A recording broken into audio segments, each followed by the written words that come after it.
So David, so what kind of what did the church give to the public yesterday that was significant in the evacuation for the fire that had happened? Well, so when we were asked to open up as an evacuation point because of the fire, the Red Cross actually came in, and the Red Cross had it staffed, so they had snacks and beverages, is my understanding. I was not able to make it to the building here because the road was closed getting here. But my understanding is that they had snacks and drinks and things like that the people could come in here. They also, obviously, we had places where they could sit and rest. But these would have been people that were asked to leave their homes because they were in the line of fire. Okay, and you had said earlier that you believe less than 5 people actually showed up yesterday.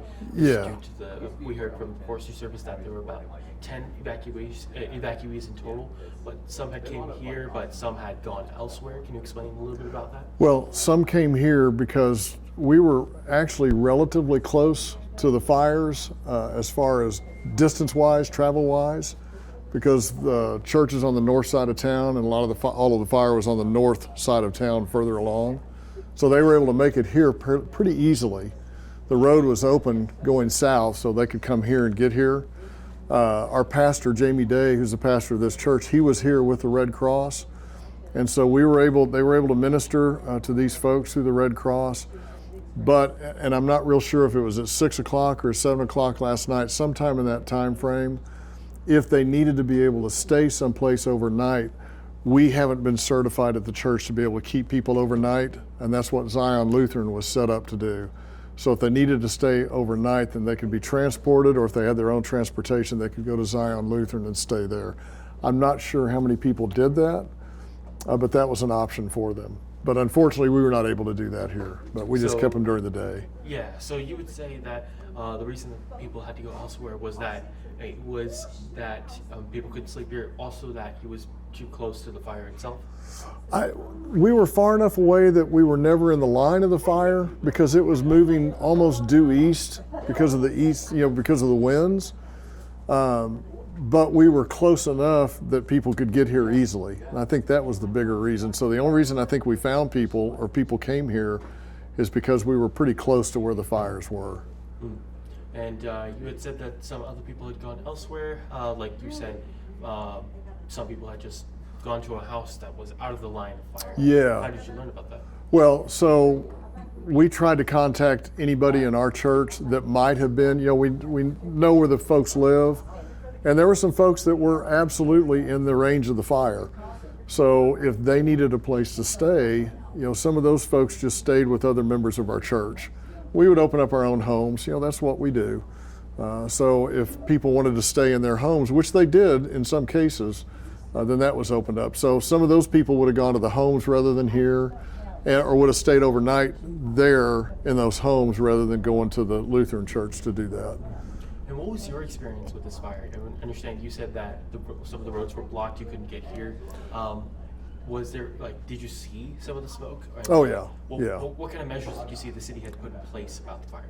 I think from the standpoint of what I heard, and actually we've got some folks that have gone to this church and still do at times where they're actually part of the fire department. It was difficult from what I saw. The smoke was everywhere north and east of here. So the fire jumped Highway 16, which we're on 16, so it started north of here and jumped the road and continued to go east. You could absolutely see the smoke, you could smell it. There was stuff in the air, but most of that stuff drifted towards Austin, as it turned out, because they were seeing some of the residual of that. The smoke was heavy in certain areas that we could see. I didn't see any of the fire directly because that was on the ground for the most part. But yeah, getting here, they closed the road going north. I tried at around 1 o'clock or 2 o'clock, and then I tried again at about 3 or 4 o'clock to get here to be able to help out, and I couldn't get up here. So they had the northbound lane closed completely. So was there anything else that the church could have done in the situation that you wish could have changed, or that you guys want to do in the future if something like this was to happen? Yeah, I think we just need, after this has happened, I'm curious, just as one of the elders here, what does it take to be certified, where if we need to keep people here, what does that require? And is that something we could do? So we'll definitely look into that. But we also had people from the church that if anybody needs a place to stay, whether they're from this church or not, then we had people, our home was open to anybody who needed to go there. So and just as a continuation for the efforts that they're trying to get back, people now should need to go to the Zion National Church. Yes. So this evacuation spot has been closed, and now it's open at Zion Lutheran at this point. Okay. All right. Is there anything else you wish to tell me and let me know about? No, I appreciate all the work that's been done to try and get this thing handled. Whenever we drove up to church this morning, we could see the airplanes flying over that were dropping either the dry stuff or the water, whatever it was, but you could just see them coming one after another, dropping it to try and put this fire under control. So all of those folks, some of them we know very well, they're part of our church. We're just grateful to everybody that has worked unbelievably hard. And my understanding is still not finished. They've got a lot of work to do. Right now it's at 55%. Yeah, so we're as a church, we're praying for them. Individually, we're praying for them that are working on those things, and obviously, we're praying for all those folks. Some of whom lost homes, and we know that. We've known a couple of them that lost their home. We're just here to be able to help however we can. All right. I think that's it, man. If you have anything else? No, that's good. Thank you very much. All right. Thank you for watching. Please hit the subscribe button and get the latest news by downloading the CBS Austin News app.